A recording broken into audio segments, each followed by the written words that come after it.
ahead and start today is May 16th, 2023 for the Littleton Conservation Commission, and welcome everyone to your Zoom meeting. I would like to go ahead and start this meeting with the approval of minutes from May 2nd, 2023.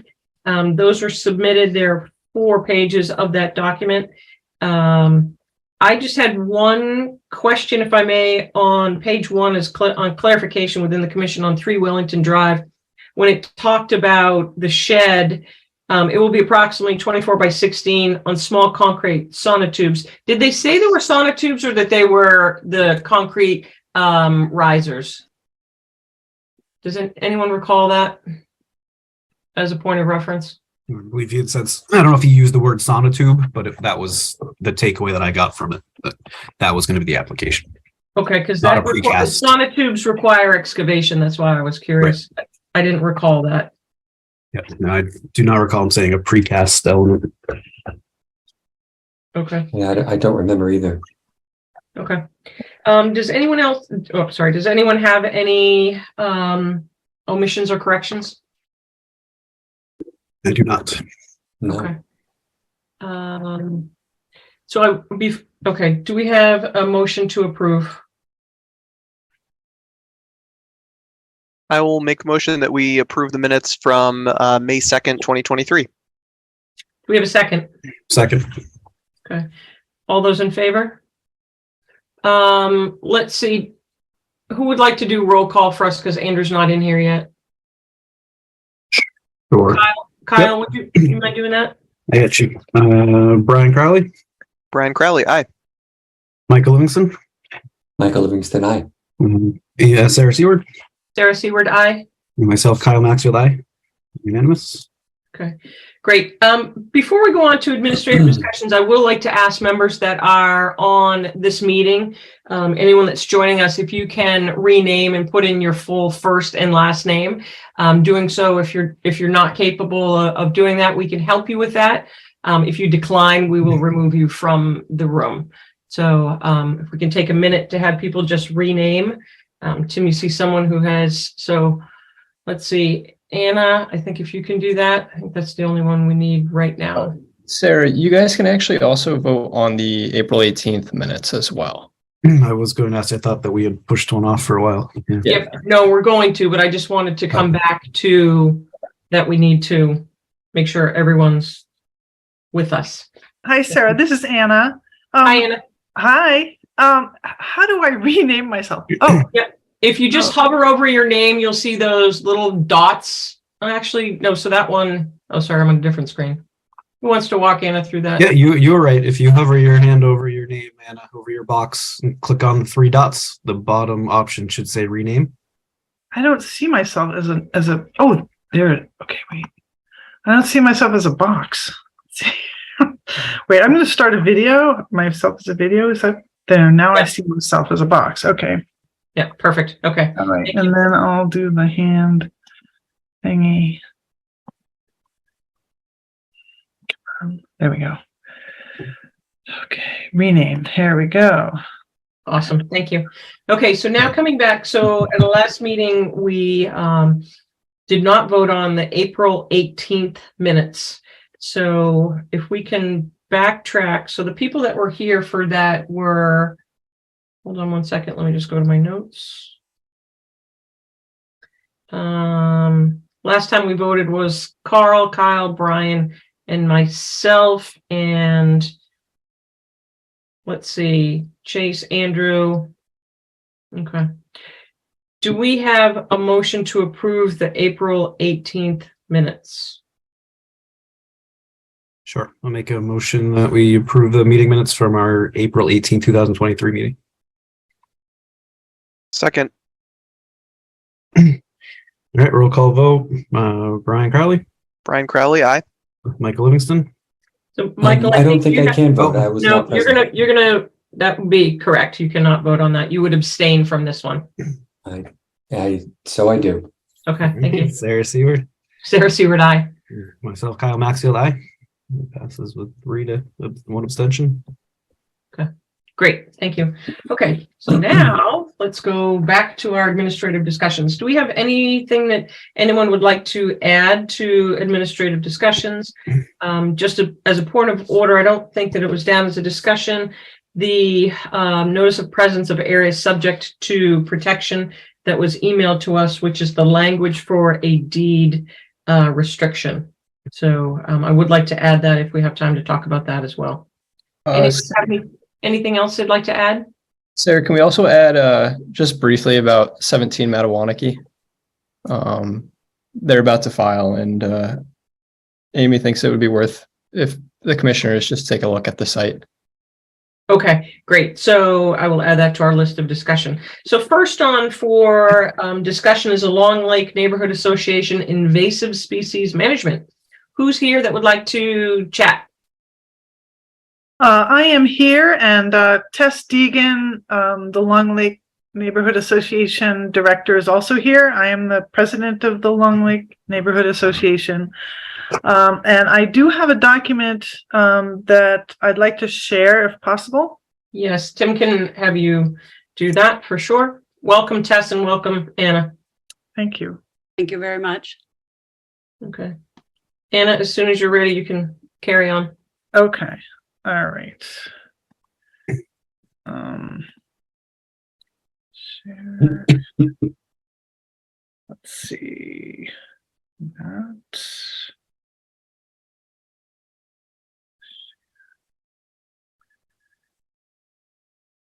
Okay. Can everyone see what I'm sharing? Yes, I can. Yes. Okay. All right. So I'm just gonna make it bigger.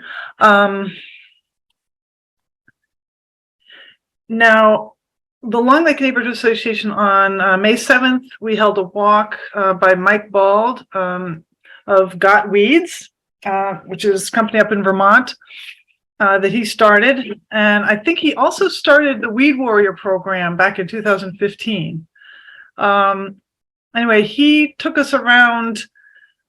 We've been doing spot invasive removal so far, but we wanted to have more of a training, have more of a plan. So he led us and around the area that he thought maybe we could address in a single year, this year, as a start. And so we were trained by him on how to recognize, and I've done the Weed Warrior program, so I'm pretty well versed in invasives anyway, but the various neighbors came together and also learned about how to distinguish the different invasives. Now, I and Tess are very familiar with invasives, and we will be doing a training on May 20th from 8:30 to 9 for people who want to conduct this removal that we're proposing. And what it will consist of, we hope, and if you all agree that we can conduct this removal, what we plan to do is focus on the culvert. I'm not sure if you're familiar with the culvert. I'll scroll down and have this photo here.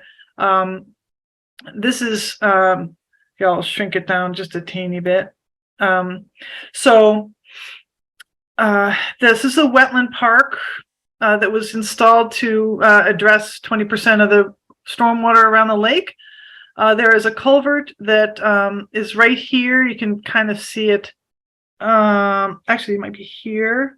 And there's a weir, so occasionally this overflows from the wetland park and into the lake after it settles out. So that culvert from here to the beach is where we're planning to address invasives. In addition, we are planning to address the wetland park itself. And then this lot here, which is the town property where during Appleman Triathlon people park, Just the edge here has quite a few spots of invasives. So, and these red circles here are where we are planning to dry removed vegetation. So what he recommended was to only chop the vegetation and remove branches so that it cannot conduct photosynthesis. So we wouldn't be digging plants out. We would be chopping them and then taking that chopped material and putting it on pallets that we put in the red marked circles here to address each of these areas. So we want it to be educational. We were going to put signage next to the pallets explaining what we are doing, and leave the branches on the pallets until they are thoroughly dried. In fact, we plan to come back to these areas and repeatedly up through July 4th, which is when he recommended to stop, because invasives start to produce seeds after July 4th generally. So we wanted to remove vegetation prior to seed production, have it dry out on these pallets, and then dispose of the thoroughly dried material and kind of baked in the sun material on site. So we would not be trucking the material anywhere else. We would be drying it and then either removing the pallets and just having it decompose on site after it's dead, or choosing another location to place the dead material on site. If you have any recommendations for where we could place the dead material, that would be welcome. But that's the current plan, and we plan to do it successively. The dangerous plants first, so multiflora rose first, which gets in the way of other invasives, then the bittersweet, and then address knotweed and potentially glossy buckthorn as well. So that is the current plan, and we are just going to be using neighbors that want to participate, so it won't be at cost. And if I can ask a couple questions, how many pallets do you envision? I'm trying to get a true understanding of how big of an area this is going to be. And is this all on town property that the pallets will be stored? It is. Now, the only site of concern is near Long Lake Beach. We weren't sure if that's on Park and Rec property or on conservation property near Long Lake Beach. Can you describe how it's vegetated currently, where the pallets will be laid? Sure. Where the pallets will be laid is not, for example, the one along Lakeshore Drive is grass. It's a grassy area. And we plan to put approximately 4 pallets in a row there, perhaps 8, but if there are 8, they're going to be stacked 2 on top of, or 1 on top of the other. So it's going to be 2 on top of one another, 4 in a row. So I would say that would probably be, if each one is about 3 feet, so 12 feet in length along Lakeshore Drive, and the other spots will only be 2 pallets in next to each other, and then another. But this is to provide airflow underneath the pile so that it will dry underneath as well as on top.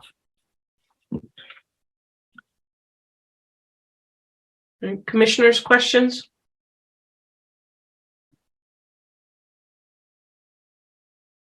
So the idea is to keep cutting them back before the 4th so that Yes. they have the opportunity to seed, and then after that point, just let them go. That's right. After the 4th, we will no longer remove vegetation, because it will actually spread the invasives after that. Sure. Yeah. Yeah. may I just add here, Testigan, that it would, if possible, we would return the following year and continue to see if there are new shoots and remove those. And if not, we might be able to move on to other areas or other invasives that are also there that we feel would be great to address. Yes, and also thanks, Tess. And the Mike also recommended cutting bittersweet vines and leaving them in the canopy. So we would be preventing them from going to seed, but they'd be dying in the canopy. We would not be removing bittersweet from the canopy and putting them on the pallets. They would just be prevented from seeding and growing further. Has Mike expressed how long the pallets he anticipates will be down for drying time? It would be pretty much the entire summer, at least 3 months of drying.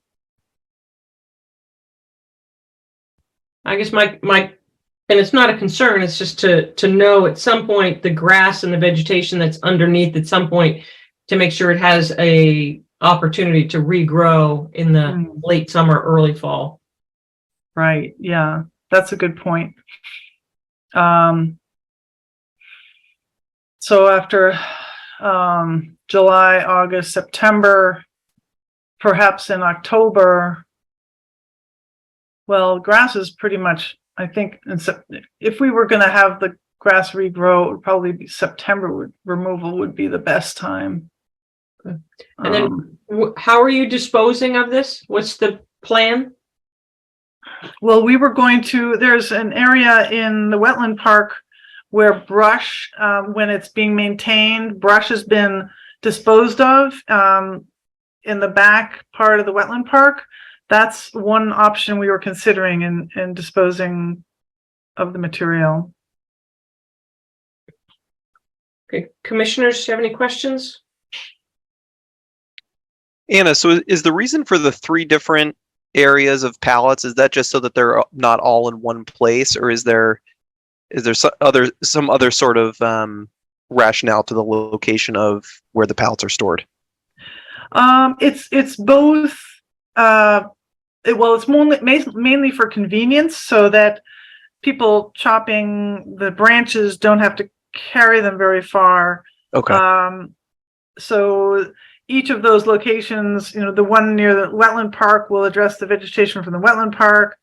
The other near the beach will address the vegetation along the shoreline there, and partly along Beach Drive. And then the other location near Lake Drive will address that area. So that's mainly the reason, convenience, that people don't have to haul the brush to the pallets very far. Okay, that makes sense. Yeah. Do you have time to stake where those pallets are going to go so the commissioners could see that visually see that? Sure. I know you mentioned you have a training on, I believe it was May 20th. When are you looking to start the removal of these weeds? Well, it would actually be, the training would be right before the removal. So we were planning on starting May 20th. Okay. So you're looking for feedback from the commission tonight, because we do not meet until June 6th. Yes. Feedback Hey, tonight. So Commissioner, Sarah, sorry to interrupt, just real quick. I was talking with Amy. Is that person, Rob, still in the waiting room? I don't have access to seeing who's in the waiting room. And if he is there any way that we can try to find out who he is? Because I don't think we can't let him in just because we don't know who he is. you can let him in, but you have to be ready to also. Right. Yeah. I don't think I have access. I'm not a host anymore, so I can't see. I don't think I am either. Sorry to interrupt. That's okay. You should be a host. You were made a host earlier. And Amy's a host as well. So that's why I'm not a host. I see. Okay, so let's carry on with the discussions while hopefully Tim sorts this out. I think it's actually Michael. Mike, you were made a co-host. Yes, I was just going to say, So if you could let him in. yeah, Thank you, Michael. you're welcome. One other thing, sorry, I was a little focused on trying to deal with this Rob situation. Did Sure. you talk about Anna, did you talk about the disposal? That's what we're discussing right now. Yeah, we were discussing potentially putting it in behind the wetland park, you know, where Juniper Road meets Lake Drive. There's a path there that goes in the back of the wetland park. It would be behind or beside that path. There's brush for maintenance that's usually placed back there. We were just going to put it on top of that brush so that it could still get airflow underneath it and dry further, even further back there. In which case we could remove the pallets in September or so and allow the grass to go back. I guess I would just really want to make sure that it is really dried out and we're not reintroducing weeds, Yes. the invasives into another area. Okay, commissioners, we got to keep going. Thoughts on guidance for this support? I'm totally in support of it. Absolutely. One other quick, that Long Lake Beach, you said you're not sure who owns that property. I would just have you check before you put it on Park and Rec property. Make sure you know who owns that property. But, other than that, no, I fully support this. I think maybe we can clearly talk about this through the summer, and maybe they can look into alternative disposal options, whether somebody's composting in around town or something. It's not something that needs to be solved tonight, I don't think, but I would definitely like to hear how it's going through the summer and revisit that. Okay, we can plan on perhaps getting on the agenda later in the summer and tell you how it's going. And I think prior to the June 6th, if you can just make sure that we know where all the pallets are going. Brian, do you have any questions, or Michael? Oh, nothing further. Yep, I'm good. I'm full support. Okay. Now, if Long Lake Beach, if that area there is owned not by the town, well, by Park and Rec, we probably will not put pallets there, and we will just use the Lakeshore Drive area. Okay. So I think prior to May 20th, if you can submit an email to conservation where your proposed locations are, that would be good. So that way we have a clear path. Okay. Okay. So because this is not an action item, it's a discussion. So what I'm hearing is unanimous support for this. Is that correct, commissioners? Correct. Yes, for me. Okay. All right. So I will email prior to May 20th with pallet locations. Yep. Okay. Great. And then as you continue to train people, if you can just record those and keep that list and send it on to conservation at some point, that would be great. Okay. And we do have on file, we have a land use permit describing what we're doing, and everyone is filling out a little waiver before we start. And Amy gave us those when she attended the May 7th training. Okay, great. All right, thank you, Tess, as well for joining us along with Anna. Thank you. Thank Okay, you. good luck. Yep. I'm going to stop sharing. Okay. Okay, take care. Yeah.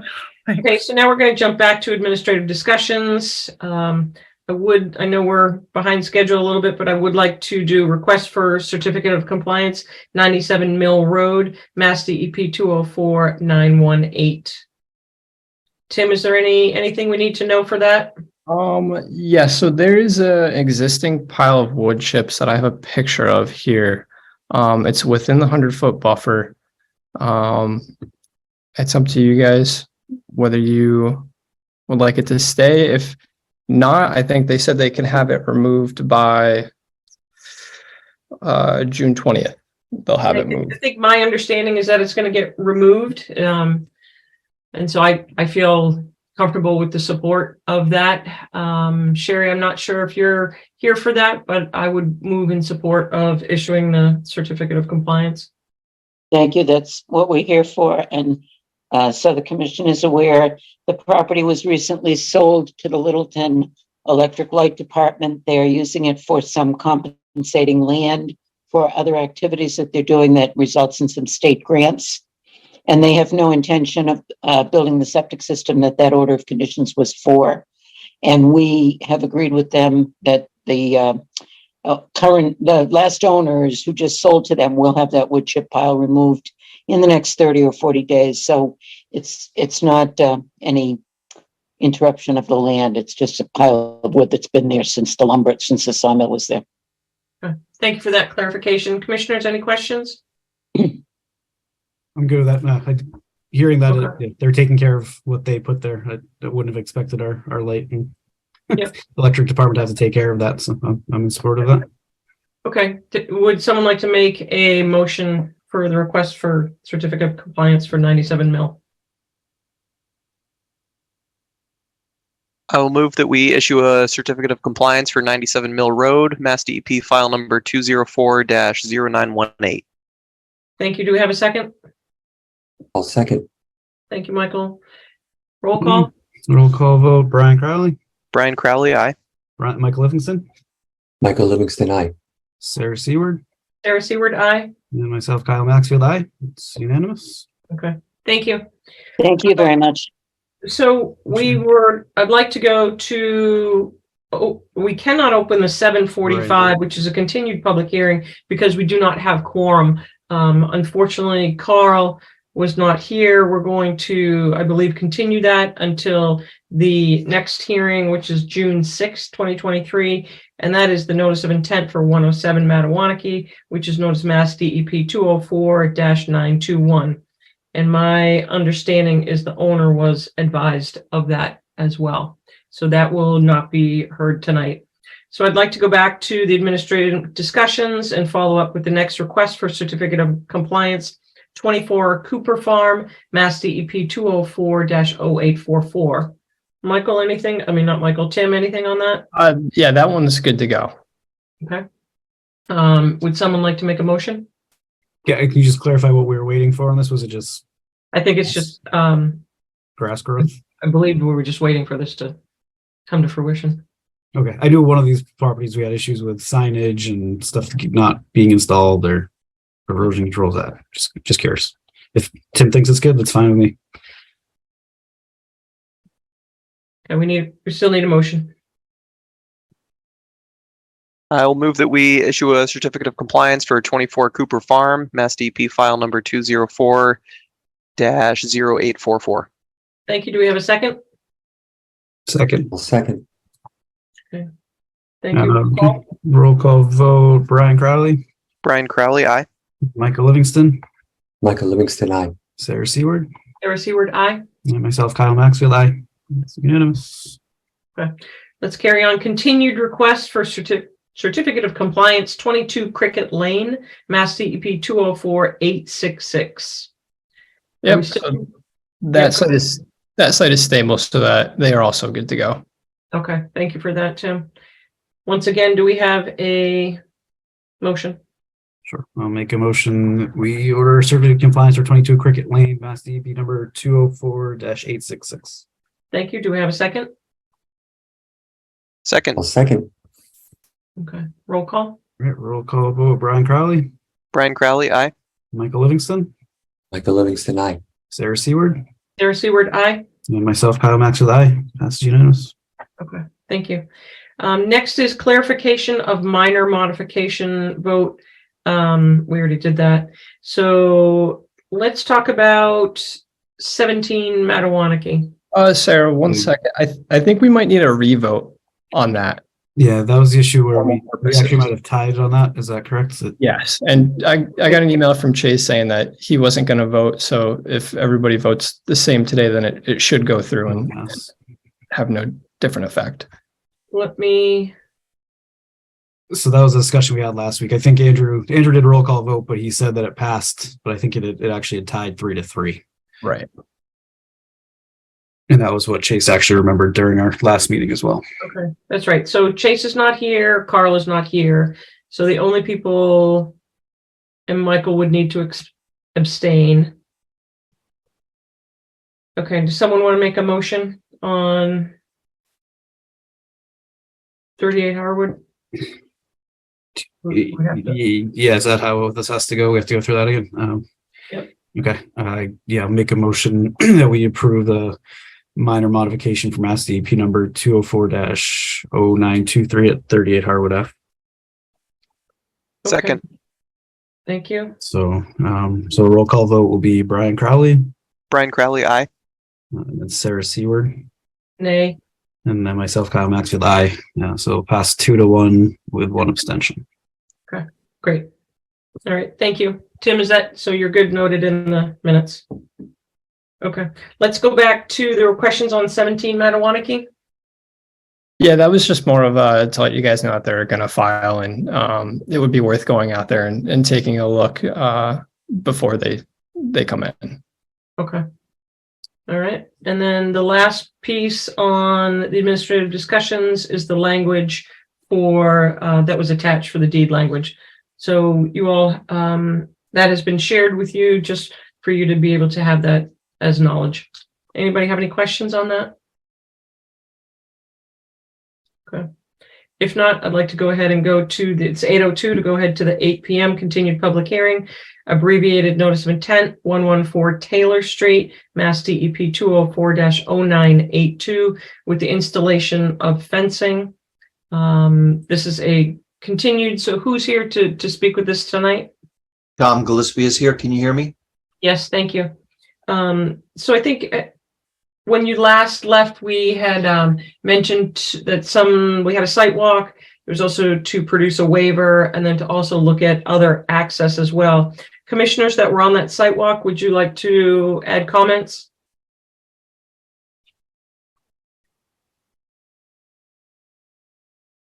I mean, it's pretty straightforward. I think we asked Tom to provide a couple more details on the plan. Tom, if you have that, if you want to share that, some other Amy went out and put her wetland flags in as well, so that did change the distance to the proposed fence line. And then I believe we also started talking plantings. But Tom, I don't know if you have anything if you want to address that. Sure.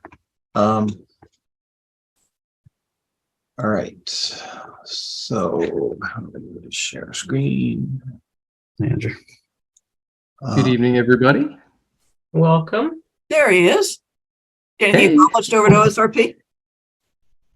What's that? Getting accomplished over at OSRP. A ton of stuff. Great meeting. Let's carry on with 114 Taylor. Okay, so can everyone see the updated drawing that I've shared? Yes. Okay, so really the only changes are, first of all, I penciled in the flag wetlands. It was roughly about half the distance between the water line and where the grass is. So when I originally submitted the NOI, I had measured from the corner of this fence to actually the grass line. And so it really hasn't changed that much, but it's a bit more accurate now in terms of 23 feet to the wetlands. And then Amy and I had talked about adding some native plantings as required or suggested, and we identified this area as a good location. It's, a lot of sort of overgrown stuff there, and would something that we had planned on doing anyway. Are we in receipt of the waiver? Yes. Can someone review that for us? And then have we looked at alternative access points for the fence? I know there had been discussion of sliding it down to closer to the 50-foot setback, perhaps making an access through the garage or such. So one of the purposes that I codified in the waiver was protection for, people coming down from the deck. So if we, slid the fence off to beyond where it's providing some protection around the deck access, sort of really takes away from a bunch of the things that we cited in the waiver. I'm pretty sure that did not come up during the site walkthrough, but I could be mistaken.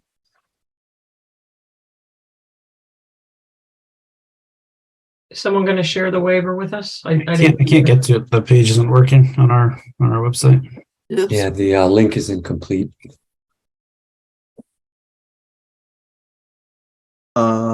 Let's see. Tom, are you able to just read to us the waiver points?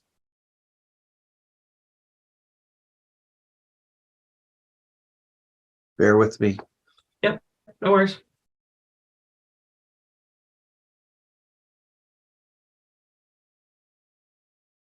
I can't remember, Amy, did I hand fill that out and send that to you? Yeah, it was handwritten and scanned, but I guess the link is broken. Yeah, okay. So how did I get that to you? Oh, I remember. Okay. Let's see if I can get to my emails. Here it is. I got it. Okay. Okay, so you should be seeing it now, actually. Yep, thank you. Sure.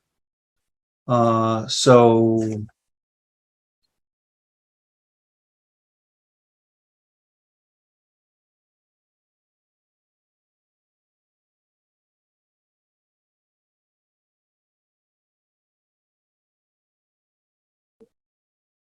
and I think, okay, so the rest was some of the details that I think you already know.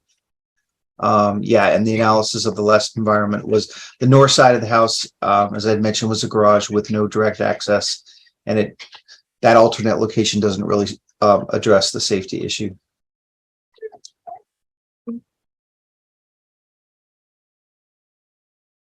We've issued so few waivers. I want to make sure that this is appropriate for us because this is very close to the wetlands. So I defer to the commissioners what our historic acceptance has been.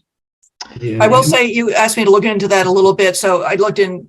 The one that jumped to mind was at 30 Taylor, just down the street, where the woman wanted to put in a dog training, I think, facility or something. So that fence was within 50, and in the riverfront area, basically an invasive species area. Within 50 or within like 18 feet, though? I just don't remember on that. It wasn't 18. I can't remember the exact dimensions. It was less than 50. Yeah, I remember being within 50 as well. Yeah, and I'll also say that technically under the bylaw, you can waive the compliance with the waiver. It's like two different kind of waivers for projects like this that meet the minimum projects under the Wetlands Protection Act, which fences are included in. Where do we stand with the fence and small animals to be able to get underneath? I know obviously not a dog or anyone, but we, as we have done on other wetlands, how far are we doing risers to the bottom board? With chain link fence, it's been 6 inches. And I guess sworn I remember one, and maybe this was in Acton, where it was sort of a wire fence like Tom, I think, is talking about, where the gaps were just, 2 to 4 inches or something like that. But 6 inches has been the standard for a sort of stiff fence, if you will. Okay, and that's in the narrative for the application? That was not, that hasn't been determined as necessary yet. I think, I mean, for me in this particular case, I'm less concerned with critters being able to come and go, just because it really is, they'd be coming and going to and from Mr. Gillespie's house.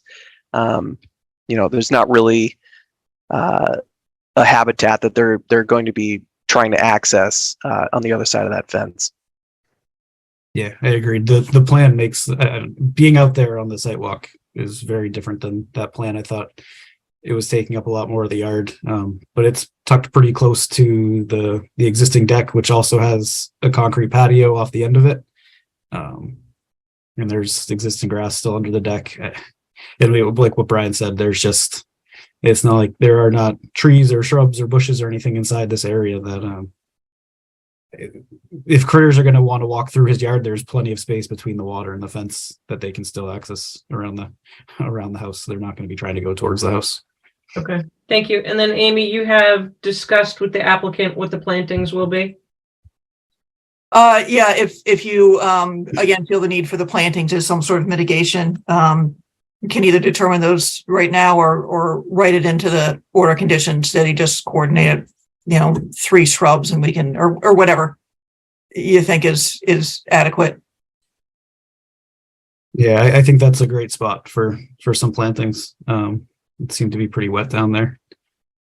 Something local would thrive. So are we talking like high bush blueberry? Something like that? High bush, blueberry, dogwood, there's a bunch of dogwood down there, maybe a shad bush if you want something flowering. Okay. Willow. Lots of options, and to a degree, it also depends on what you get at a nursery too.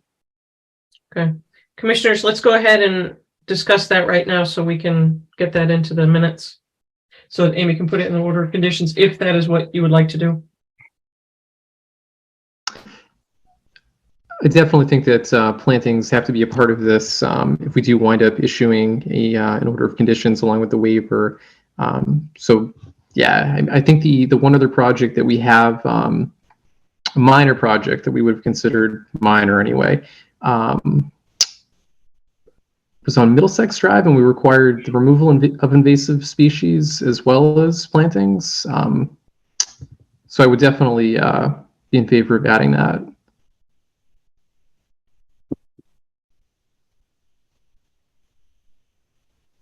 What is the pleasure of the commission?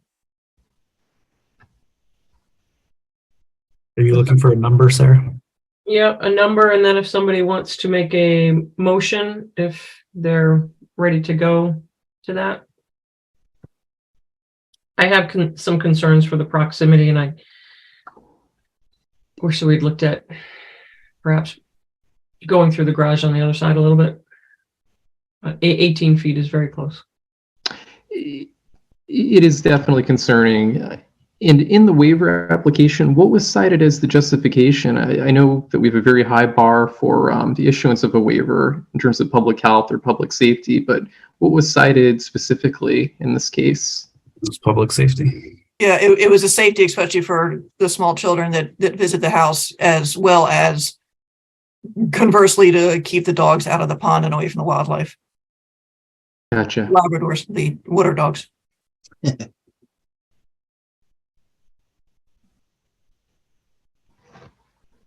Hey, commissioners, what would you like to do?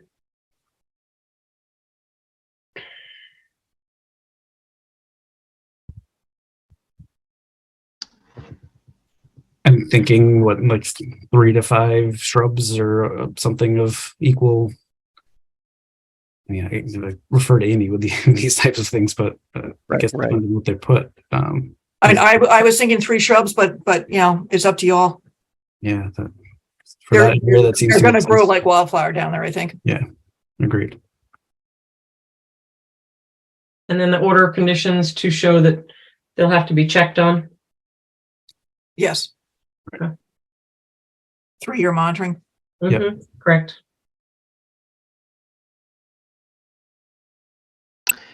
And just out of curiosity, I don't know if we want to require this, but were there any invasive species seen out on the site walk? There's area? multiflora rose and I believe honeysuckle, tartan honeysuckle in there as well.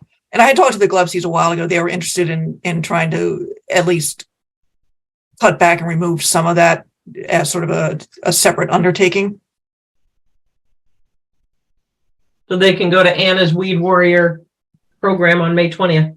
There you go. Oh, excellent. Okay. All right, commissioners, what would we like to do?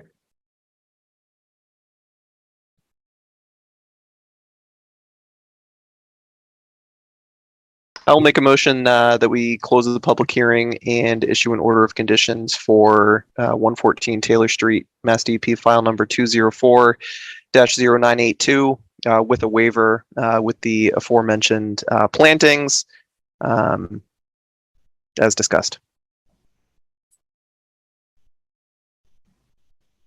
Second. I'll second.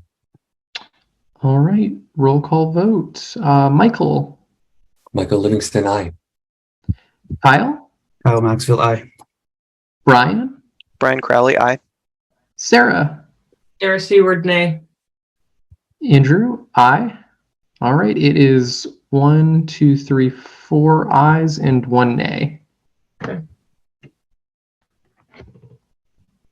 And then Amy, if you can work on the waiver link, if we have to keep that up or not. Yeah, definitely. Okay. Alrighty, thank you. Thank you. Now, Thanks all. next hearing is 8:15, continued public meeting, request for determination of applicability, 1 Foss Place, installation of 1-inch water service.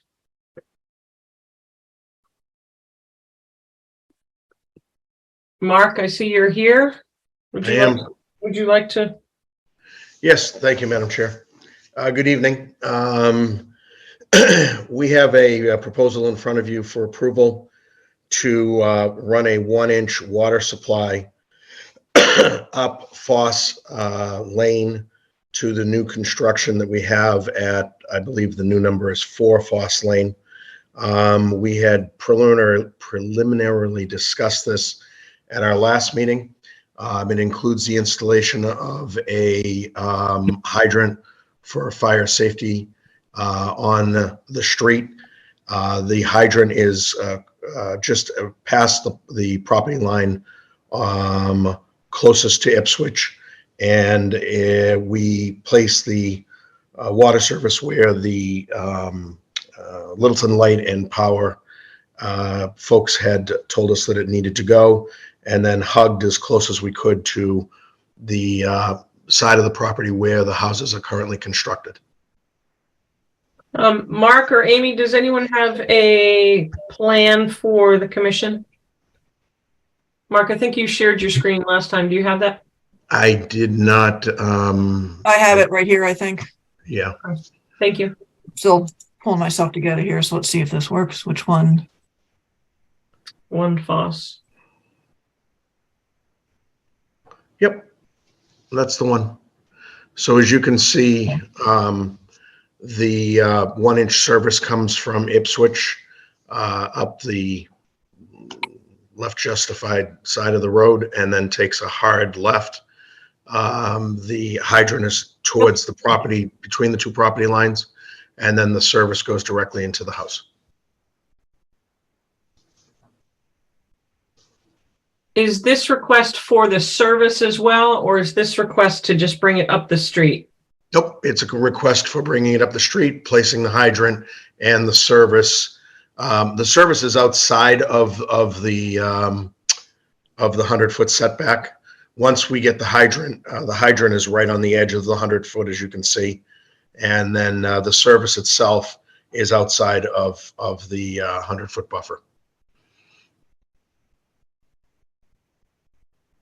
Would someone like to recap discussion of the enforcement order and what we discussed at the last meeting regarding restoration plan?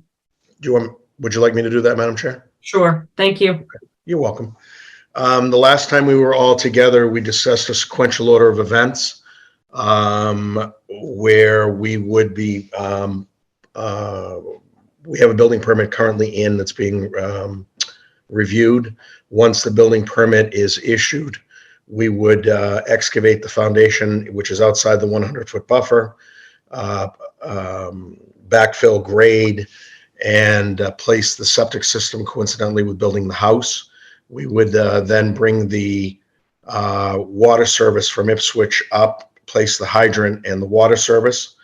And before we acquired our occupancy permit, we would plant all of the 17 trees and various shrubs inside the 100-foot buffer as shown on the restoration plan that we provided you at the last meeting.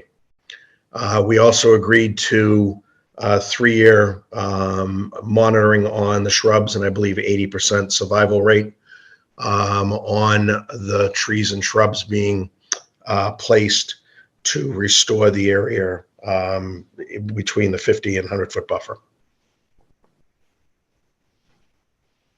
Thank you. Commissioners with questions?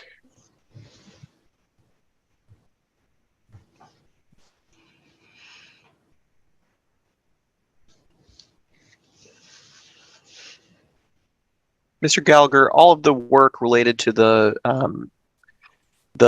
water main that you're proposing, all that work within the 100 is on paved surface. Is that right? That is correct, 100%.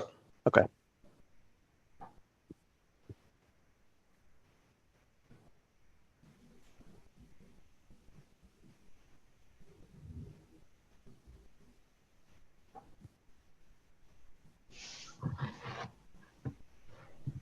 So you do have a couple options here you can think about.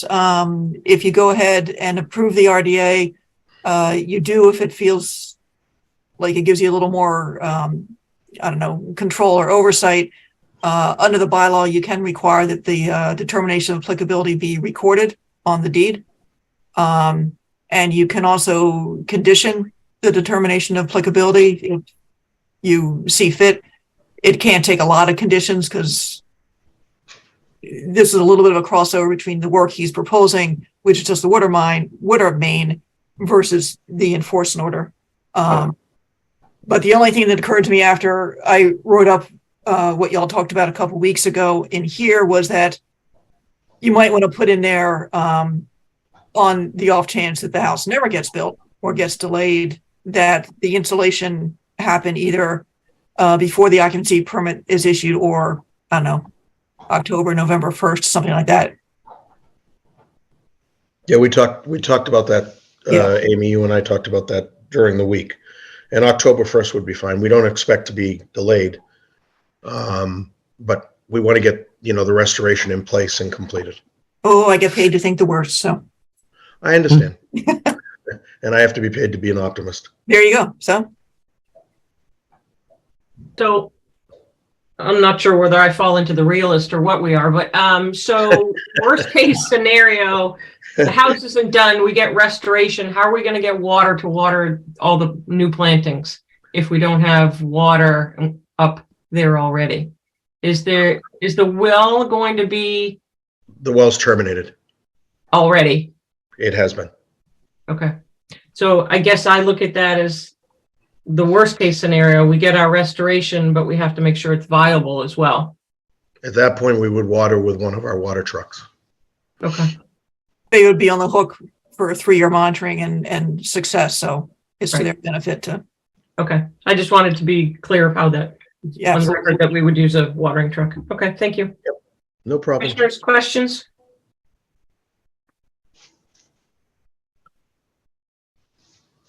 So this is a request for a determination of applicability.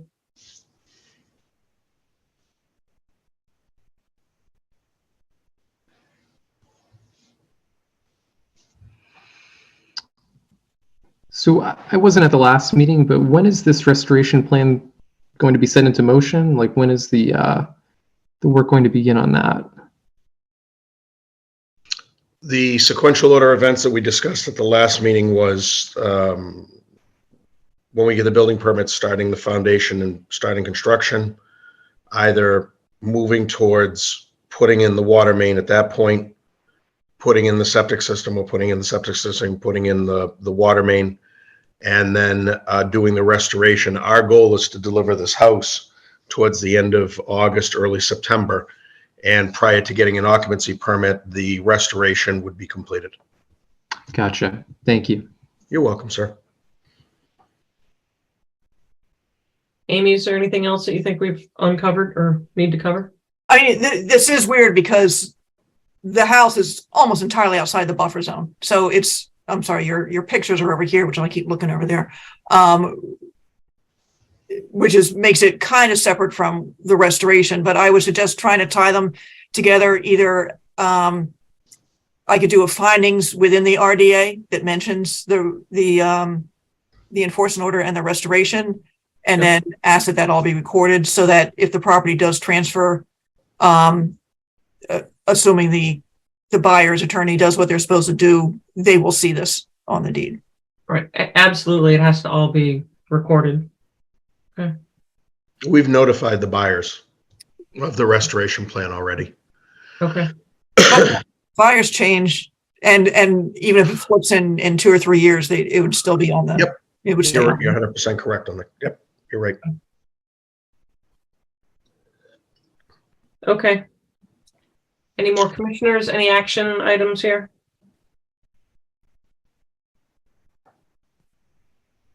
Amy, what would you look for us now? If I can put words in your mouth, I think, see if this makes sense, move to issue a determination of applicability with a written finding that addresses the restoration. And the second condition being that the determination of applicability be recorded on the, is it just one deed on the property? There is one deed now, correct? Yeah. Does that make sense? Sounds good. Does, okay, would someone like to make that motion? Anybody write that down? I'll make a motion that we issue would that be a -3?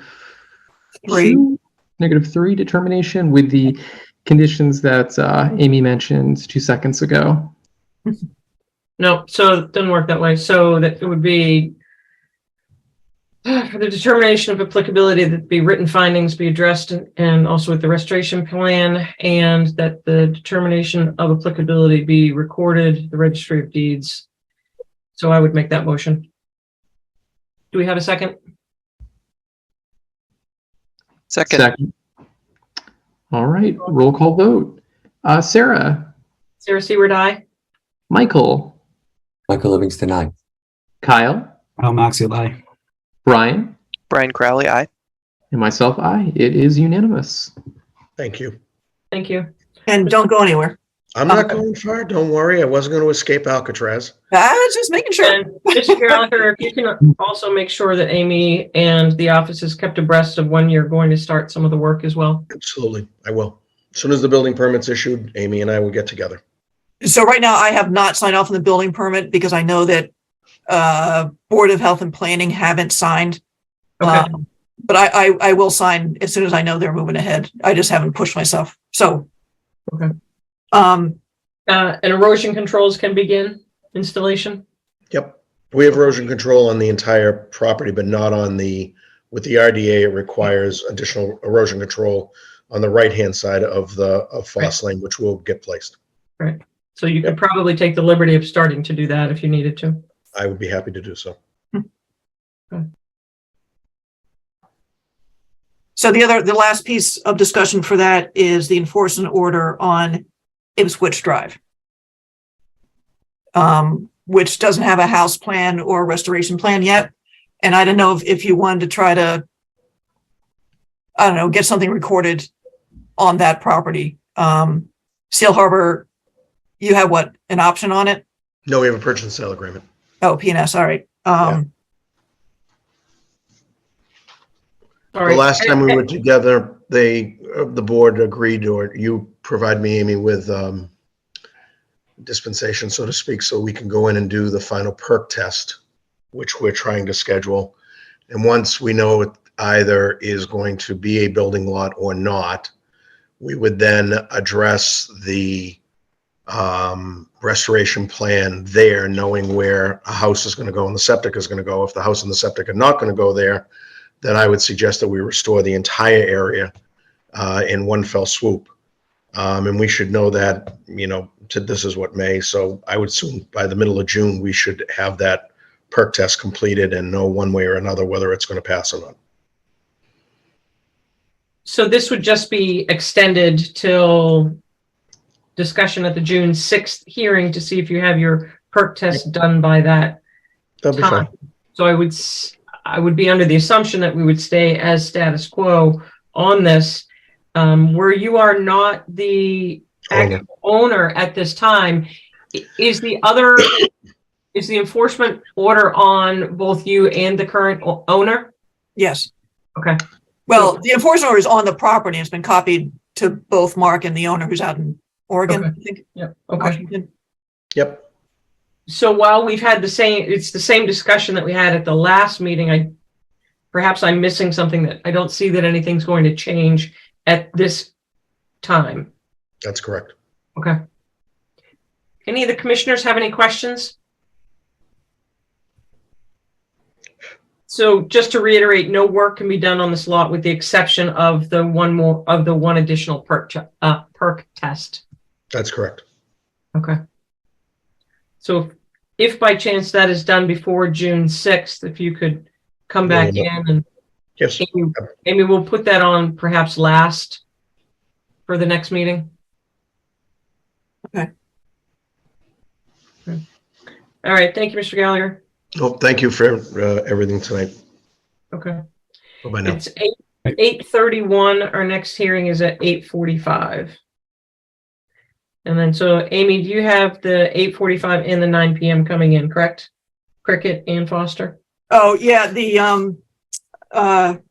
agenda to get updated because I put both of those Seal Harbor ones at 8:15. So Cricket is actually posted at 8:30 now. And I just noticed he's not here, so I just sent him an email to see where he is. Okay, and then The owner couldn't come, it would be the engineer. Okay, and then is the 9 still 9 or 8:45? 8:45. Okay. Sorry about that. That's what's posted on the website? Yes. Okay.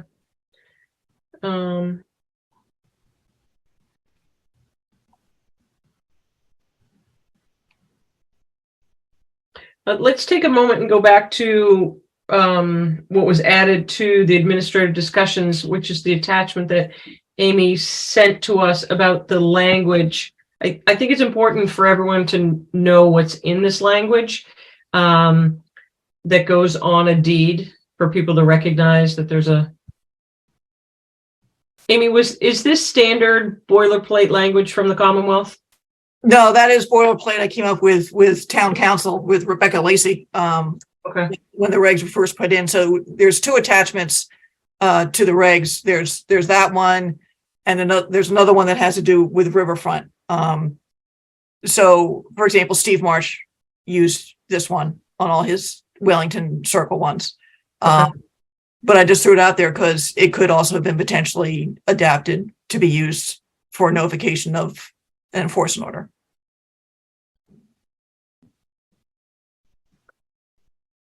So when do you anticipate us using this going forward? It really hasn't been used all that often. I think it was, it's mostly been used a couple times when it wasn't clear that the property was going to be probably turning over quickly. And we are all struggling with how do you make sure that the new owner understands that there are constraints on the property. Is there any reason why we wouldn't use that all the time? You certainly or a lot more. You certainly could. I forget what a recording fee is now, so it's a cost thing. But they're already recording the new deed as well. They probably would have already had an order of conditions or something recorded. Right. So it would be a third thing they need to record. Commissioners, what are your thoughts on that? That might help us on, especially on some of these larger developments where. Yeah, I mean, I would assume, something like 114 Taylor. I'm just looking at the agenda. It probably isn't necessary on something like that, but with something where the property is going to be turning over, it might have been a helpful thing to have in Durkee and Kay. That's what I was thinking. Yeah. Yeah. Or Cooper for that matter. Right. I was just thinking for myself that just knowing that the property is subject to, wetland considerations at the outset would have been great. I didn't know really until much later that there was more considerations. So Right. I was going to ask about this anyway. Why isn't it a matter of course? Amy, are you? People could also object. It's a real thing. Obviously, it's not like we're making something up. But if you talk to I don't know, a realtor or something, it could affect price somehow. I don't know. I didn't see it as something just to be used all the time. But it would be interesting to consult with other towns to see what they do as well.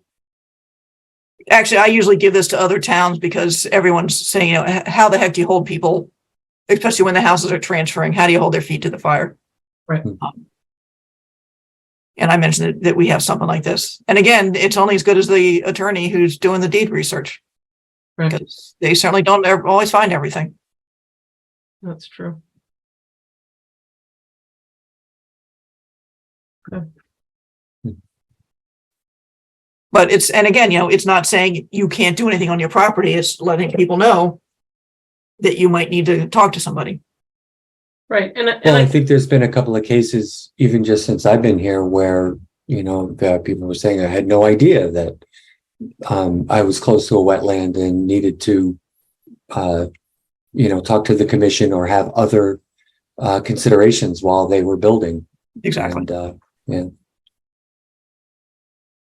could certainly send it to all the realtors so that they know. Be prepared. Here are your talking points. So I think a known is better than an unknown for sure. So 8:37, we'll wait till 8:45 for our notice of intent, 265 Foster. I see that we have some people joining us. I'm trying to see if I can get Brandon's phone number somehow here. Let's see.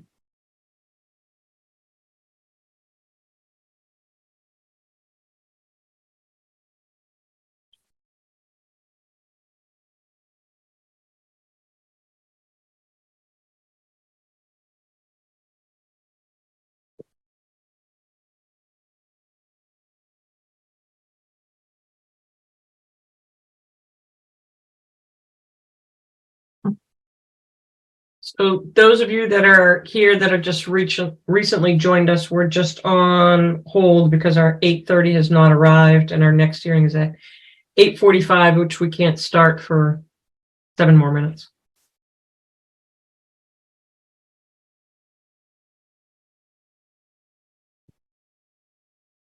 I got his number, I think.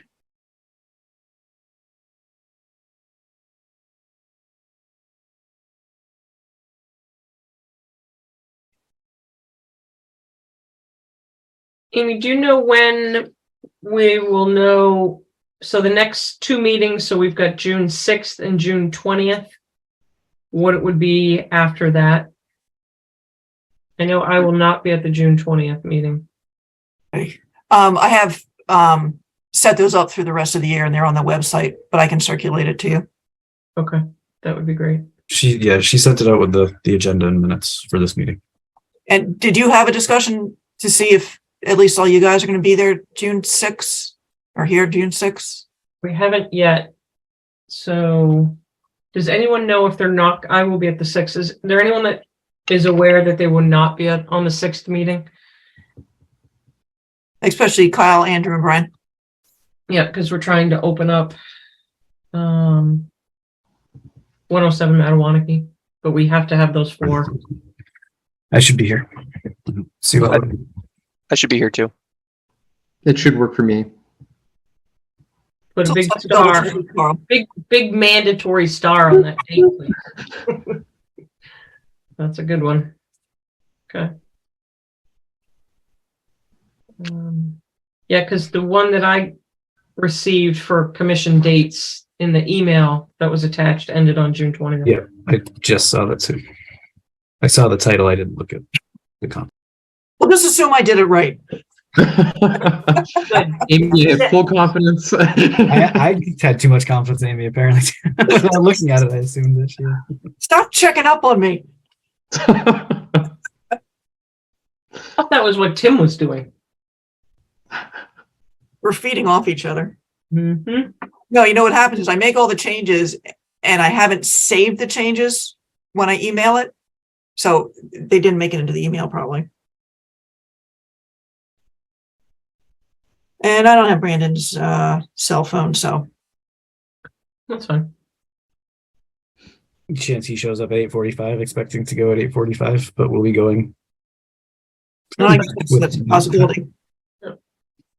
Well, we can table it and see if he shows Yeah, up. we won't open it. We'll just leave it, She'll- that you she'll can open say it later.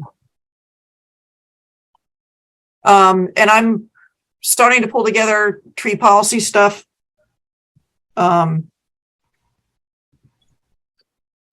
Which is going to be interesting. And Brian, did Brian mention he's leaving? It was Not- during our site walk. Does that Not come? this meeting, yes. Ryan, what? Let me start there.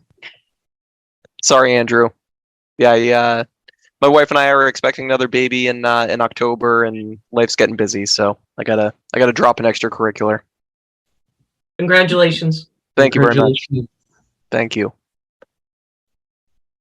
So relative to the tree policy, Brian, I wasn't sure if any bizarre reason you wanted to stay on as an associate to deal with the tree policy, or if you just want to kick it off to somebody else, which I'm guessing, but Yeah, I'd be inclined to pass the baton. so it's all you, Kyle. You got this, Kyle. It is on my list of things, my long list of things I have here for everything else to. It's still there, it just keeps getting shuffled down a little.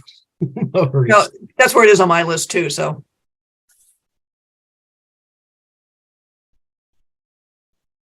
We just had Terrence B join, and based on the earlier discussion, Terrence, we do need you to have your full name displayed on the participant list here.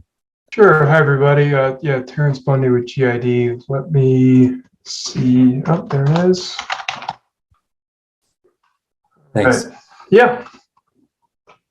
Thank you, Terrence. Yeah. No, thank you. and the Rob who was sitting out there for a long time, I just happened to notice when I checked in to see if you had quorum earlier, that was Rob Brown's. He was trying to get in to listen to the invasive species stuff, but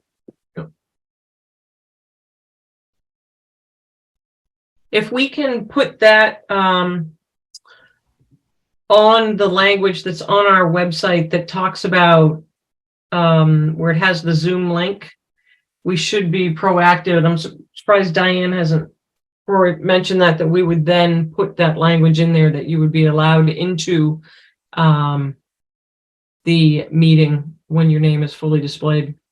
it's tough because you don't have to tell anybody your name. You know, if we were having a meeting in town hall, you can just walk in. If you want to say something, you do. Sherry Gould was just on prior when you weren't on, Yep. and she thought that the letter that we got from Diane Croy states that you can ask and require. I didn't see any of that. So I think that came out today. I'll make sure you get it. I think you were, I don't know if you were CC'd on that or not, but yeah, requirements for Zoom meetings. Good. Yep. So, Close enough to 8:45. okay. Yep. So it is now 8:45. I would like to open the continued public hearing, notice of intent, 265 Foster Street, which is Mass DEP 204-0980. Who would like to speak to that, please? Good evening. This is Pat Conley from Beals Associates, here representing the owner GID, who's represented by Terrence Bundy and Rich Sullivan. So I have a brief presentation just to update the board on the progress we've made since the last hearing a few months ago. So I'll bring that up. That's great. Thank you, Pat. Sure.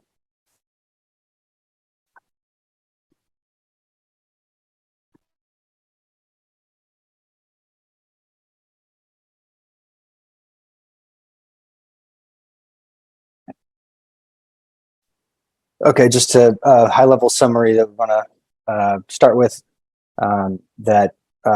So we had to revise the design since the last time we were in here. We dug some test pits in response to Green International's comments as peer reviewer for the planning board. And the results of those test pits revealed higher than anticipated groundwater. So we kind of adjusted some of the rain gardens to infiltration basins, and so I'll run through all those changes, but that's what I mean here when I say the revised design. But we have received Green International's comments. We met with them on May 11th, walked through all those, and we've addressed all their concerns, and that's been submitted to Amy and then also to the planning board. So just a reminder, the proposed project is improving the existing conditions. The back part of the project, as you may all be familiar with, is really compacted gravel at this point and overgrown basins. We'd like to improve on that. It's going to improve the stormwater management greatly on site and also maintain the flow of the two adjacent parcels, as I'll get into later about that. And it also improves the 8 interests of the Wetlands Protection Act and conforms to the local wetlands protection regulations, which we outlined in our first presentation in front of the commission. So on the left here is the revised site plan. So as I mentioned, the test pits were higher than expected groundwater. We changed the rain gardens to infiltration basins. The engineering behind it is essentially the same. It's just, I think it's the depth between the bottom of the basins and the groundwater is not deep enough to allow for plantings within those basins. So that's why we're not proposing rain gardens full of plantings, but instead just infiltration basins that'll be covered with a New England erosion mix seed. So the shape of the basins have kind of expanded a little bit. They're a little wider than previously proposed. And the next slide will show you the grading behind that. However, there's no changes to the extent of the pavement or the impervious surfaces. So this gray area is still the extent of the proposed pavement, which is the same as before. This white here is existing pavement. And I guess one thing, a detail on that pavement is the applicants agreed that to outline this edge of pavement with the existing boulders and rocks that were there and existing conditions. I think that's come up in at least the last hearing, if not the hearing before that as well, just to prevent snowplows from going over the edge and destroying what we're proposing. So just to dive into the weeds a little bit here, we are proposing work within the 50-foot buffer in addition to what we originally said. So originally we were saying that this green area is gravel today.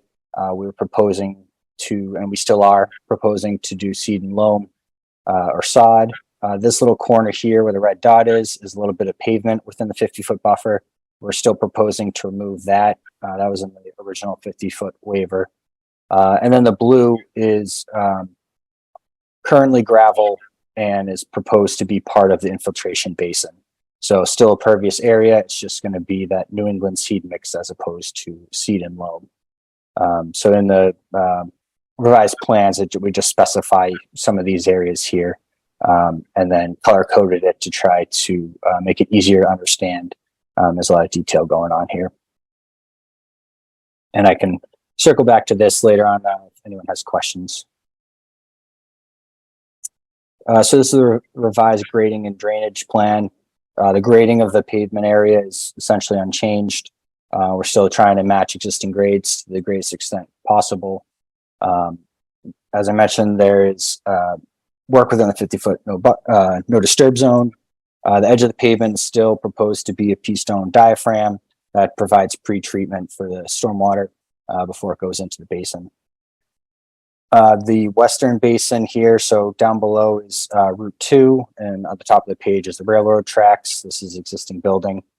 So on the west side, we have two spillways here. So compared to the previous design, this infiltration basin has expanded to be on this side and then comes up and encroaches up into this corner. This is all new compared to what we were showing before. And again, that's because of the higher groundwater. Okay. Pat, can I just ask a question while you're on that right there? What is the percentage of expansion in that particular area, which was highlighted as yellow in the other slide? Yeah, I don't have the exact percentage. Ballpark. Yeah, maybe 25, 30%. Because this was part of the infiltration before. I think it's just this corner here, and it's kind of encroached down a little bit closer to the 50-foot buffer, although not going into the 50-foot buffer down here. And then up here, we've included this corner here that was all disturbed before. next to this rock outcropping. So this basin's just gotten a little bit longer. And similar to our original proposal, there's sediment barriers to be installed prior to work and throughout work. The temporary stockpile will be up in this corner away from resource areas, and the snow storage area is up in this area, again, away from resource areas. Those are both unchanged. There's a comment or a question last hearing about how the water, the areas in the site, which areas go to which resource areas or which basins. I can zoom in here and make it a little easier. So this is our post-development watershed map. We've included it in the original submission. We included a revised one based on this update. So essentially the area marked with 2S all drains into the eastern infiltration basin. The area marked with 4S all drains into the western infiltration basin. And the area 1S and 3S basically are remaining the same as they are today. This is all existing pavement today, and that infiltrates over to the wetlands are in blue here.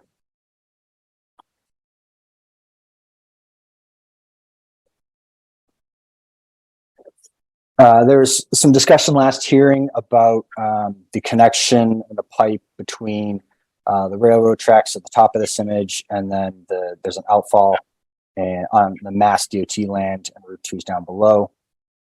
So we visited the site a couple different times. There was water flowing out of the box culvert, but it was nowhere near as much as when we had our site visit. So we tried to do flow tests, drop some tablets into the catch basin here, and there just wasn't enough water that the dye was migrating down this pipe. However, based on our field observations, and we popped this manhole, we're more confident now that this pipe does connect the culvert under the railroad tracks into this catch basin, comes down underground. There's a manhole here. We were able to pop that and confirm that some of the roof drains do connect to this manhole. And then the pipe continues down, and there's an outfall here, technically on Mass DOT land, but close to our property. However, we also checked this settling basin, and originally the existing conditions plan showed a pipe connecting these two, and that was done by a survey by the previous owner that we were using. We checked over there 2 different site visits, didn't see any evidence of a pipe connection here. So we revised the existing conditions plan to no longer have that, which means that there's really no connection between the settling basin and the proposed infiltration basins up here and what this pipe and catch basin and outfall are doing. And then just a reminder, I think we said this last time too, we're not proposing to change anything. We're not removing, filling, dredging, or altering. It's language we pulled from the Wetlands Protection Act. We're not doing any of that to this pipe or the catch basin or the manhole or anything to this connection. This is all staying as is. And not changing as part of the project. Pat, can I just ask one question while you're talking about pipes? Are you giving us information on the other front side of the building, those pipes? No, we're focusing on what we submitted a notice of intent for. Nothing's changing on the rest of the site. And so it's not impacting the resource areas or our area of work. So we've really just been focusing on where the work's going to be changing and where we're going to be improving the site. Are you under the assumption still that if you go back a few slides to your wetlands, that the 2 wetlands are not hydrologically connected? Right there. By the 2, what do you mean by the second wetland? So the 2 wetlands on our site? Are you showing, so if you go back one, yep. Are you showing that they are connected? That the 2 wetlands, or they're separate wetlands? These 2? Correct.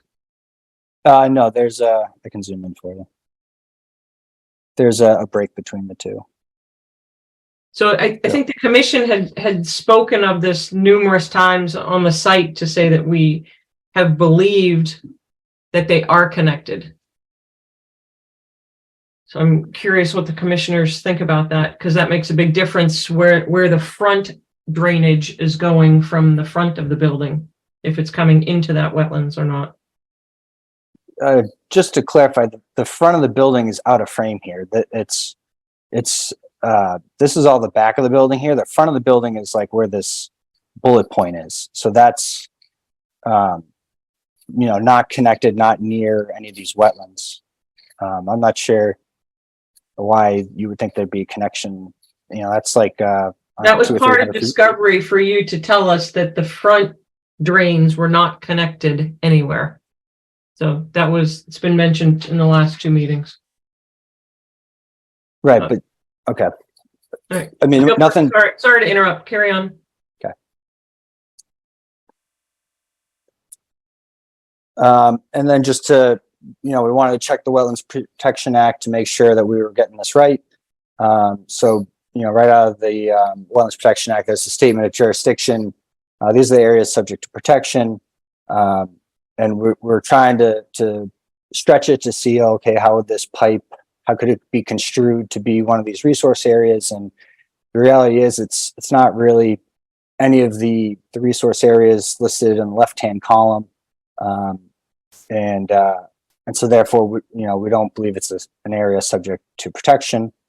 We talked to the wetland scientist, Dave Burke, who delineated the wetlands shown on the plans. He was saying, well, maybe you could consider it an intermittent stream, water's flowing through it, but intermittent streams, he said, are not a resource area unto themselves.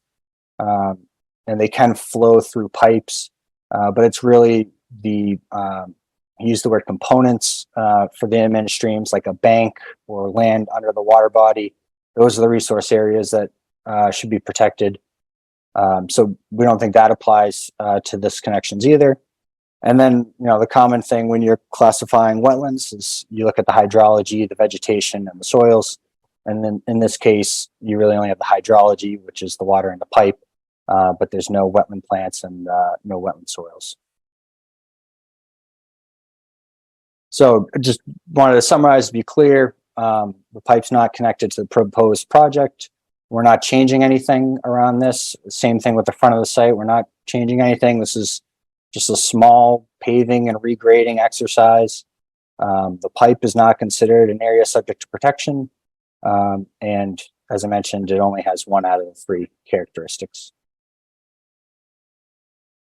So I'll just wrap things up and then happy to answer any questions, go back to previous slides, anything like that. I mentioned that the design has been reviewed by Green International. They had a few comments that we've worked out with them related to stormwater and just details on the plans. And we seem to both be in agreement on that. Throughout the hearings, we've kind of been tracking what the applicant is willing to do to try to get the commission comfortable with this plan. So we'll add a note to the final control plan set. We like to have one plan set that has all the changes from the Conservation Commission and all the changes from the Planning Board. So there's one plan set that everyone understands, okay, this is what's being built. So we will add a note to that, clarifying the extent of the wetland delineation, which is something we discussed last hearing. Also talked about last hearing, the applicant's going to implement a robust O&M plan that's submitted, and we talked about good detail last time. As I mentioned earlier, they'll use existing boulders and rocks to outline the paved area to protect infiltration systems and employ boulders in specified snow storage areas to protect against overzealous plowing. And Green International suggested a condition be added that the applicant prior to construction shall test pit to confirm no roof leaders are discharging to that existing settling basin, and that's up by the railroad tracks. The applicant's okay with that, and so we'll do those test pits to see if there's a pipe there before any kind of construction starts. So then overall, the proposed project improves existing conditions. It improves the stormwater management. It also maintains the flow on the 2 adjacent parcels. The water coming out of the culvert is technically on MBTA land, and the outflow on the other side is technically on Mass DOT land, as is, I think, the wetlands that the chair was just mentioning. And And then also, the project does improve all the interests of the Wetlands Protection Act, as we always strive to do, and it conforms with the local wetland protection regulations, performance standards. So I'll wrap it up there, and happy to answer any questions you have.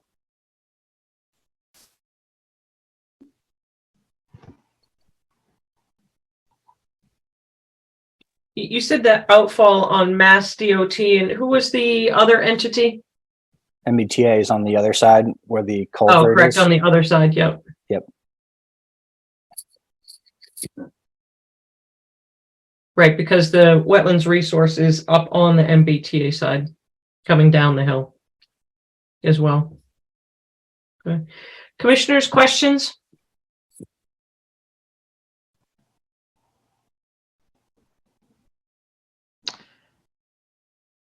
I'm actually looking at the mass mapper and the hydrological or hydrologic connections. And it seems like that there might be some there, but I don't know if it's because of the culvert or whether the areas that were being highlighted earlier are connected to that as well. Could you, would you mind putting that map back up again? This map? Yeah, I think so.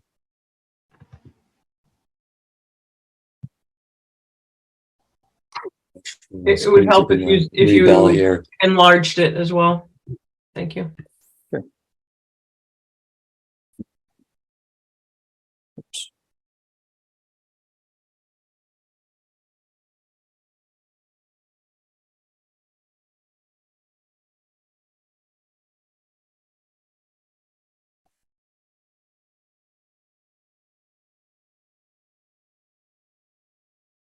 See, I'm not seeing the annotate options in the meeting here.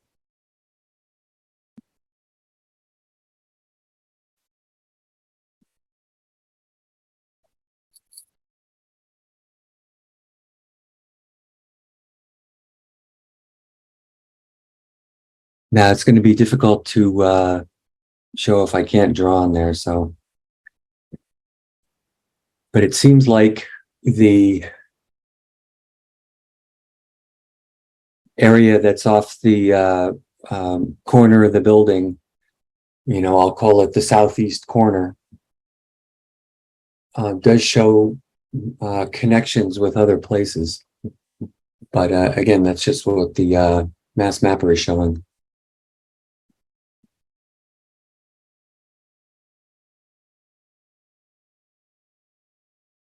So am I able to paste an image in the I don't have the chat here either, I guess. So. You could share your screen at some point. No, yeah, I guess so.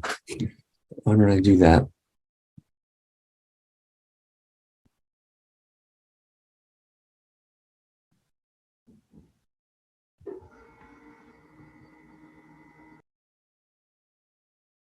So this is the southeast corner I was referring to. I presume that this is the culvert under the tracks. But this does suggest that the areas here are connected. The purple line is the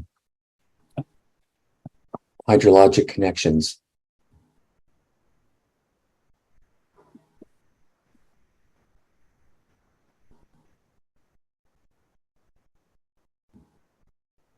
I agree, and it shows the larger wetlands as being one unified, not two separate. No, so the wetlands that we have mapped are in the center parcel here. So they're actually not mapped at all in Mass Mapper. In this area here, right? Yes, towards the top. Yeah, like the left side of the middle parcel. Yep, like yeah, generally in that corner where your cursor is. Right, right. Okay.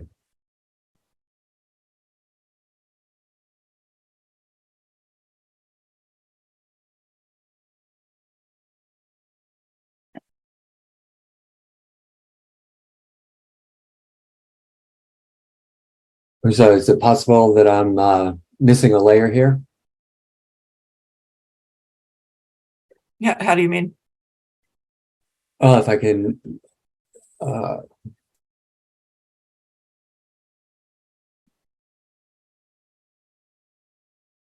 that is the wetlands.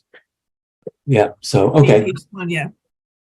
Which are, I'm definitely a rookie here too, so, yeah, they're never, they're a good resource. They're never incredibly accurate. You'd want to see what's on the ground, obviously, because it didn't map the wetlands that are on the site.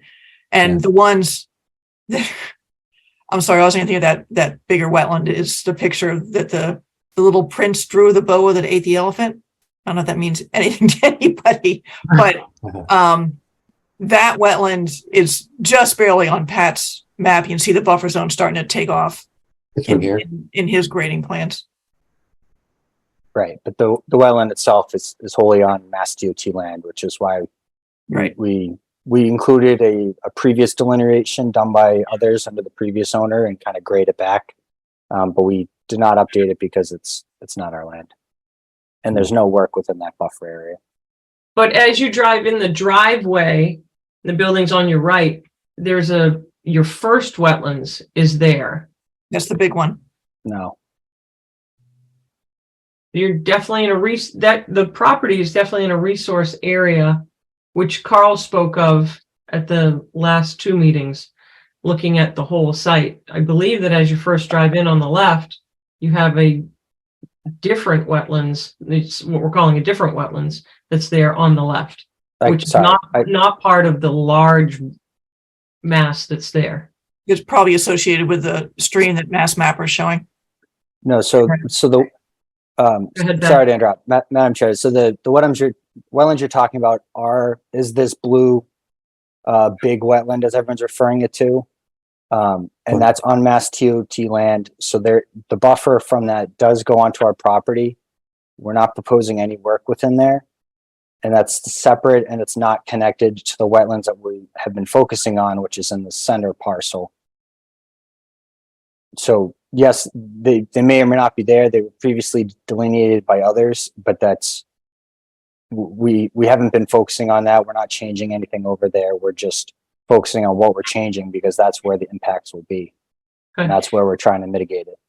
Right. So as a point of record, and I'm not familiar with the whole plan that you're submitting, when you show the locus that has the building, the driveway and such, is that wetlands at least acknowledged on your plan?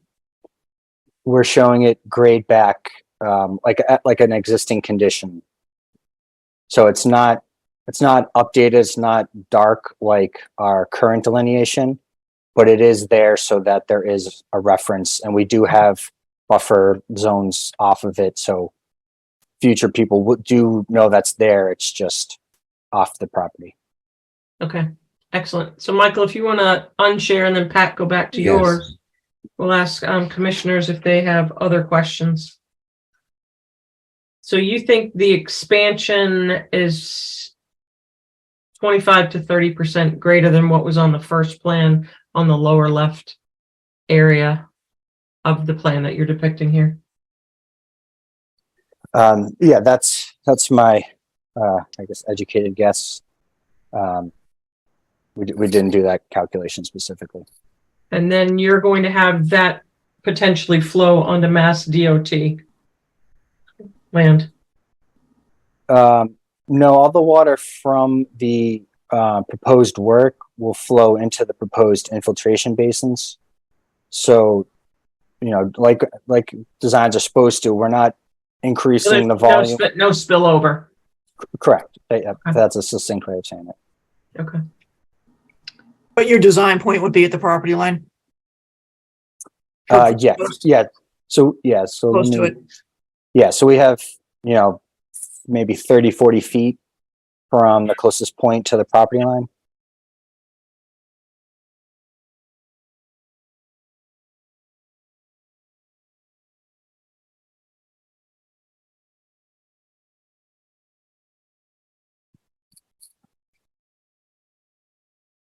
Questions, comments, commissioners? Amy, did you see Green's comments or concerns?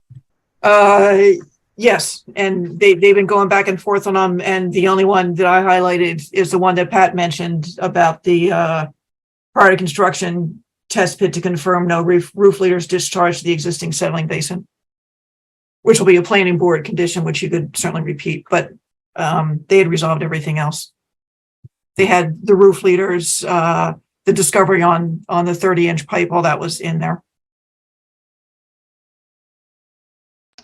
With this expansion area, would the board think that this warrants perhaps another site walk just to check things out before we move forward on things?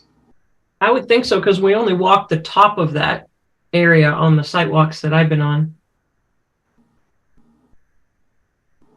To have it staked out for the limit.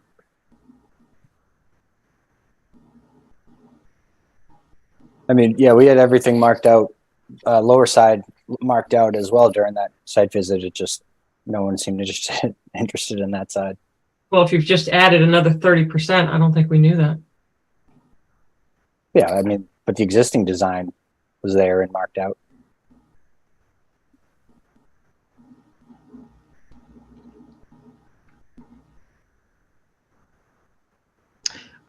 I would definitely want to check that out before moving forward. How do the other members feel?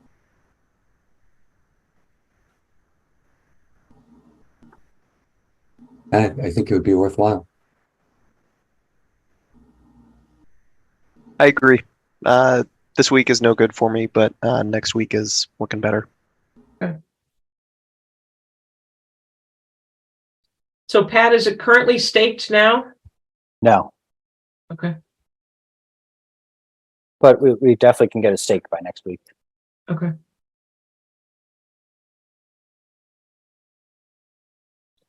Commissioners want to look at a date for next week? I can do Tuesday or Friday. Monday, Tuesday, or Friday. Would a Tuesday at 5:20 work? Yep. 5:20. We get out of work at 5.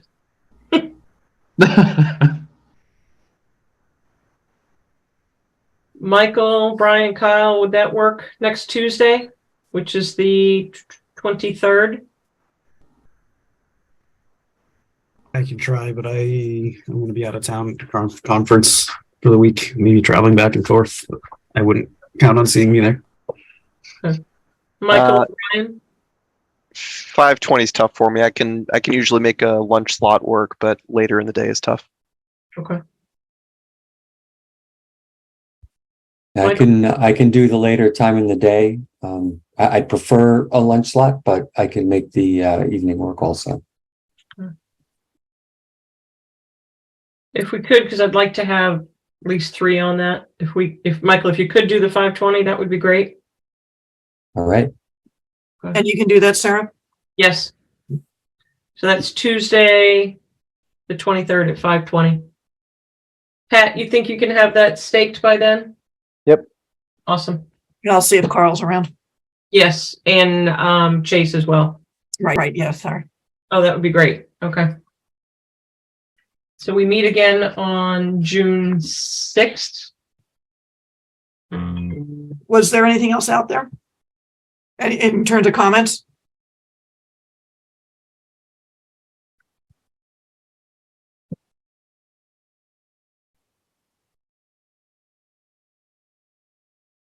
Don't believe so. So I'm kind of tracking, the only thing I'm necessarily seeing from conditions that you can discuss at the next meeting would be the boulders in perpetuity and the test pit to confirm the roof leaders. And think about if there's any other conditions. And I guess the note clarifying the extent of the wetland can be a condition too. Yes. I think presently those are the ones that we've discussed. See if the sidewalk brings anything else up. Yep. Okay. All right. Any other questions? Okay. Thank you, Pat, Richard, and Terrence for joining us. Thank you. Commissioners, anything else? If not, may I have a motion to close the hearing at 9:15? Motion to adjourn. Second? All right, roll call vote. Michael. Michael Livingston, aye. Brian. Brian Crowley, aye. Kyle, Oh, Maxfield, aye. Sarah, Sarah Seward, aye.